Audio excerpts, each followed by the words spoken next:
우와, 안녕하세요. 코인 뉴스 읽어주는 비트초아입니다. 구독, 좋아요, 알림 설정 초아. 11월 21일 방송 시작하겠습니다. 자, 오늘은 어떤 방송을 할 거냐면요. 지금 지속적으로 비트코인이 계속 하락하거나 횡보하는 그런 재미없는 장이죠. 지금 일봉상으로 보실 때 일주일 넘게 계속 똑같은 자리를 맴돌고 있고 조금씩 하락하는 모습을 보여주는데요. 그래서 우리가 어떤 상황을 많이 취하냐면 한국형 거래소는 아무래도 선물 거래가 없기 때문에 김치 프리미엄이 많이 붙는 코인들이 있어요. 특히나 이제 가벼운 코인들이 잠시 수급이 증가하면서 한국 프리미엄이 지금 보시다시피 90%, 70% 이런 식으로 많이 붙어주면서 상승을 하는 것들을 볼 수 있었습니다. 그래서 이런 코인들을 과연 언제 사야 하는지, 언제 팔아야 하는지, 또 비트코인 역시도 언제 사고 파는 것이 내가 장기로 가져갈 때 혹은 단기로 가져갈 때 좋은지 그런 것들을 아실 필요가 있다고 생각합니다.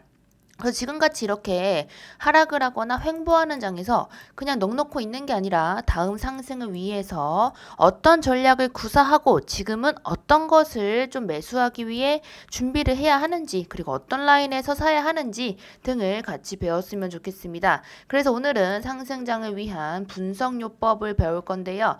이런 이제 여러 가지 방법들로 인해서 기술적 분석의 지표 유형이 나눠집니다. 이제 상승, 하락, 횡보로 나눠지는 추세 지표가 있고요. 그리고 지금이 어떤지 변곡점을 알아내고 투자 심리를 알아낼 수 있는 모멘텀 지표도 있고요.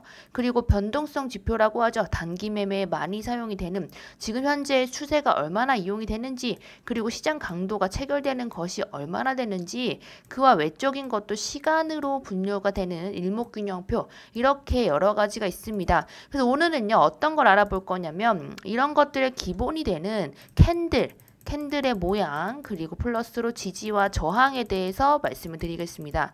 원유띠라는 이제 아무래도 유명한 코인판에서 모르는 분들이 없으실 그런 사람이죠. 원유띠가 이제 몇천억 원을 만들어낼 때 300만 원인가요? 500만 원으로 몇천억 원을 만들어낼 때 그때 3천만 원인가? 아무튼 이제 그렇게 적은 돈으로 이제 가장 큰 금액을 만들어낼 때 본인은 지지랑 저항 그리고 캔들 같은 것들만 본다, 거래량만 본다 이런 이야기를 했습니다. 특히나 이렇게 좀 전체적인 거시경제가 좋지 않아서 가벼운 코인들 위주의 상승이 보이거나 또 이제 좀 세력들로 인해서 움직이는 장이 됐을 때는요. 특히나 지지와 저항 그리고 거래량 같은 것들이 중요합니다. 그래서 오늘은 이런 것들의 기본이 되는 아무래도 첫 번째 시간이니만큼 전체적인 지지와 저항 그리고 캔들을 볼 겁니다. 자, 지금 보시면 코박 토큰 지금 현재 차트입니다. 코박 토큰, 카바, 토큰, 덤 프로토콜 이런 코인들의 공통점은 무엇이죠? 네, 아무래도 전체적으로 시총이 작습니다. 시총이 작아서 현재 가벼워진 시점에 많은 김치 세력들이 들어와서 위아래로 좀 움직이는 경향이 있는 겁니다. 그런데 이제 보시다시피 왜 여기서 끝났을까라는 생각을 하셔야 되고요. 지금 보시면은 이제 빠졌던 구간을 회복하는 지점이죠. 그래서 올라줬을 때 어디서 매도를 해야 되나요, 여러분? 바로 여기에서 매도를 해야 됩니다. 이것이 우리가 말하는 흔히 말하는 거죠. 저항선이고요. 그럼 매수는 언제 하냐면 이 골든 크로스가 나는 시점인 여기서 했어야 하죠. 그럼 여기는 왜 또 골든 크로스인가? 보시다시피 단기의 고점 라인이죠. 여기서부터 고점으로 불렸던 곳이 뚫리는 순간이 우리가 말하는 저항선을 뚫었다라고 표현이 됩니다. 그리고 하락을 했을 때는요. 이제 단기로 잡았을 땐 여기가 깨지게 되면은 그 아래로 내려가는 순간 지지가 깨졌다라는 이야기를 하죠. 지지선과 저항선에 맞춰서 매도 하셨으면 상승분을 충분히 이제 취득할 수 있었다라고 말씀드리고 싶습니다. 자, 그래서 좀 정리를 해보면요. 지지선은요. 물량이 모여 있거나 길게 횡보했던 매집 구간을 말합니다. 그래서 그 아래로 잘 떨어지지 않아서 박스권 매매 매수 이용을 많이 합니다. 특히나 비트코인 같은 경우 현재같이 위아래 방향성이 뚜렷하지 않을 때 보면 박스의 모습을 보이고 있습니다. 그래서 선물 투자자분들이 아래에서 롱을 잡고 터치를 했을 땐 숏을 잡는 모습으로 양방향으로 지속적인 박스권 매매를 진행을 하고 있고요. 그때 가장 많이 이용이 되는 게 지지와 저항 저항입니다. 그래서 지지를 지금 확인했고요. 그래서 박스권 매매 이용을 많이 한다. 그리고 선물의 오더북을 확인하면 더 확실히 알 수 있다라는 거고요. 두 번째는 저항선입니다. 우리가 유리천장이라고 많이 말하고요. 그 전에 많은 물량이 매집되어 있는 구간을 뜻합니다. 그래서 본전 심리가 크게 작용이 되는데 딱 떨어질 때 저항선이 가장 큽니다. 그래서 박스권 매매 1차 매도선으로 많이 이용이 되는 겁니다.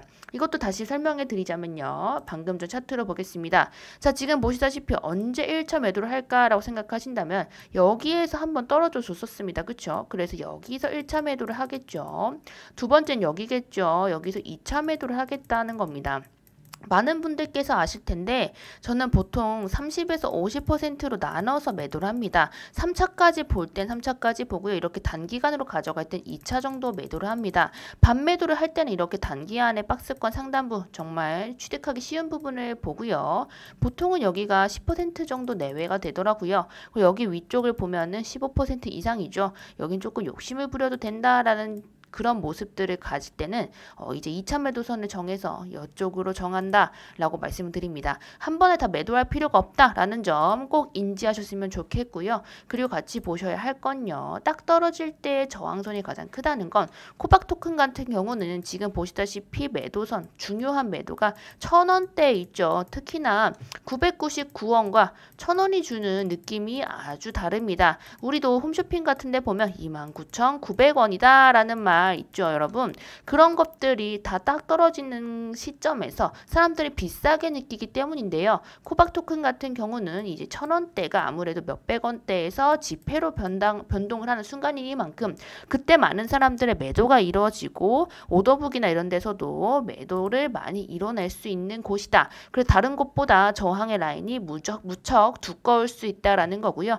코박 토큰뿐만 아니라 다른 코인들 역시도 앞자리가 바뀌거나 뒤에 0이 하나 더 생기거나 뭐 엽전 코인에서 동전 코인으로 변동할 때나 이럴 때는 강한 지지와 저항이 이뤄질 수 있다라는 점 꼭 살펴보시길 바랍니다. 그리고 지금 보실 건 캔들입니다.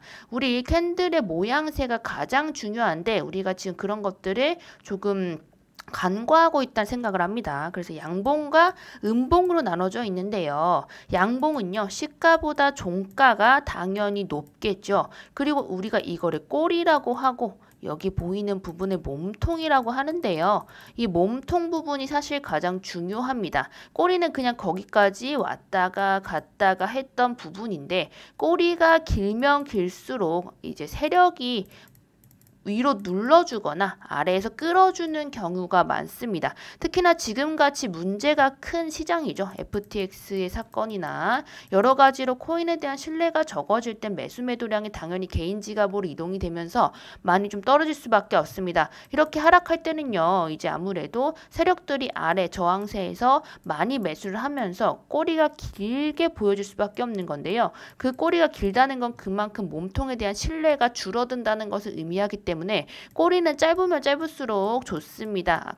안 그렇다면 꼬리가 길다면 그러면 당연히 매수와 매도세가 처절하게 싸웠다라는 것을 의미하는 거죠.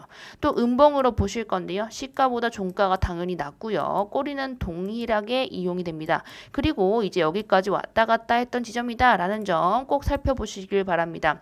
그래서 지금 비트코인을 보실 건데 칠리지 같은 경우에 많은 분들께서 말씀하세요. 아, 너무 힘들다. 물려 있어요. 라고 말씀하시는데요. 이것도 동일한 관점에서 보겠습니다. 이제 보시다시피 이렇게 강하게 내려왔던 부분에서 말아 올려지는 강력한 양봉이 출현을 했고요. 그 다음에 골든크로스가 발현이 된 시점부터 계속 상승을 줬다가 하락도 줬다가 다시 상승하는 모습들 보여줬습니다. 그런데 우리가 여기서 봐야 되는 건 고점이 낮아졌죠. 고점이 낮아졌다는 건 그만큼 매도를 하고 싶어하는 사람들이 많아졌다. 당연하죠. 왜냐하면 박수실 때 떠나다라는 말이 있었습니다. 그래서 항상 고점이나 이제 중요한 저항 라인이죠.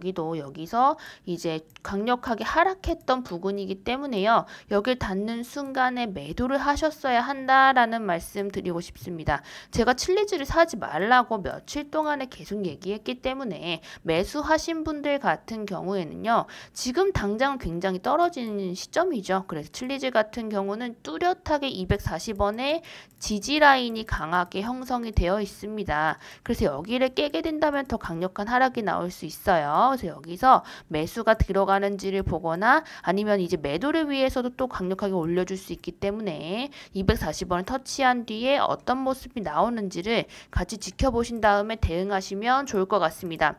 그리고 방금 보셨다시피 빨간색으로 소세지라고 합니다. 제가 말하는 건 분홍 소세지인데 이것이 강한 양봉이에요. 그래서 상승 국면으로 전환되는 경우가 많고 상승 관점으로 해석이 된다라는 거고요. 지금 이거 보실게요. 윗꼬리 양봉인데 방금 말했던 꼬리가 위에만 달려 있는 겁니다. 그렇다는 건 이게 시가보다 종가는 높았지만 저항대에 맞았기 때문에 여기서 약간 약하게 눌러줬다라는 것을 의미합니다. 여긴 당연히 저항선일 경우가 크죠. 그리고 아랫꼬리 양봉은요. 여기서 이제 떨어졌다가 여기선 지지가 강하게 작용이 되면서 시가보다 종가가 높게 형성이 된 건데요. 이것도 상승 마감한 경우에는 긍정적인 역할을 하게 됩니다. 그럼 당연히 이제 보시다시피 첫 번째로 가장 강한 긍정, 두 번째 긍정, 세 번째 긍정으로 포함이 되는 거고요. 이게 양봉이라고 좋은 게 아니에요. 보시다시피 여기서 뚫어주지 못했다는 것을 의미하기 때문에 저항이 견고하다라는 것을 알 수 있습니다. 자, 그럼 음봉을 볼 건데요. 음봉을 보시다시피 이렇게 강하게 떨어져 나올 때는 강한 음봉의 형태가 보여지는 겁니다. 그래서 강한 부정의 역할을 보이기 때문에 상승적인 추세였으면 이렇게 강한 파란색 소세지가 출현했다 하면 다음 날부터는 하락의 관점이 보일 수 있다라는 점 살펴보시면 좋을 것 같고요. 윗꼬리 음봉은요. 당연히 안 좋겠죠. 저항에 맞았는데 방금 전에 빨간색과 반대되는 것은 시가보다 종가가 더 떨어져 있는 상태인 거죠. 당연히 올라가다가 여기 저항 부분이 강했기 때문에 잡아주는 세력이 없어서 이제 이만큼 떨어졌다라는 거고요. 그리고 아랫꼬리 음봉은 보시다시피 시가보다 종가가 당연히 낮게 형성이 됐겠죠. 여기 아래까지 떨어졌다가 잠시 반등이 살짝 왔다. 그래서 이때 보시면 이것 역시도 부정의 순서로 본다면 가장 강한 것, 두 번째 강한 것, 세 번째 강한 것이다 볼 수 있습니다. 그리고 나서 같이 보셔야 하는 건 다른 것보다 이 보합세인데요. 오늘은 보합까지만 이야기하고 말겠습니다. 자, 보합은요.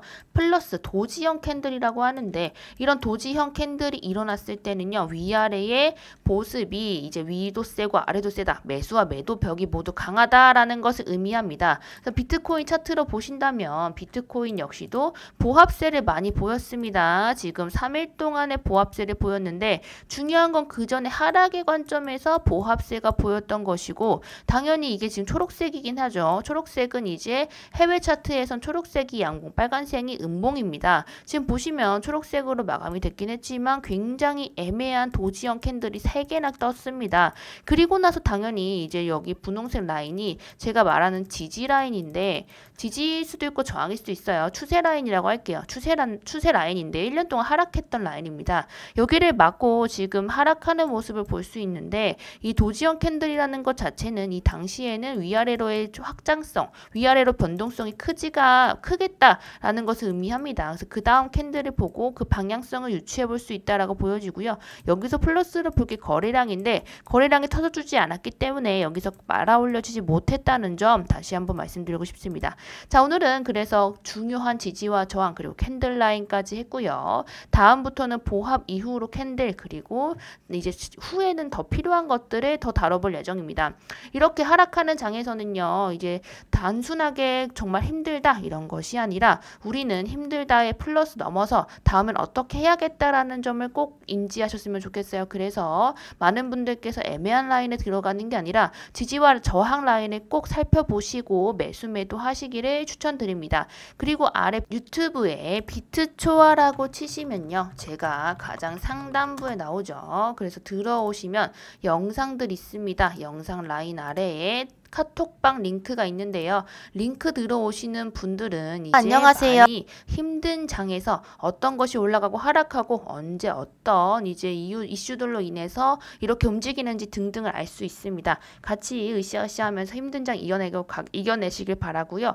그리고 7월 달에 상승분이 이제 곧 별로 남지 않았다 생각합니다. 7월 달에 올라가기 전의 모습과 지금의 모습이 굉장히 유사한 것을 보이기 때문에 결론적으로는 이제 이후에도 계속 계속 상승의 랠리가 보일 수 있다. 가장 마지막 하락분이다 라는 판단이 드는 시점인데요. 우리가 여기에서 가만히 있는 게 아니라 같이 공부하시면서 그럼 이제 내가 매수 매도를 언제 해야겠다라는 그리고 얼마나 들어가야겠다. 그리고 나는 어떻게 포트폴리오를 구상하겠다 등을 같이 보시면서 정리를 하셨으면 좋겠습니다. 자, 오늘은 이제 이만 들어가 보도록 하겠고요. 저는 이만 비트초아였습니다. 구독, 좋아요, 알림 설정 부탁드리고요. 저는 다음 시간에 오겠습니다. 촛빠!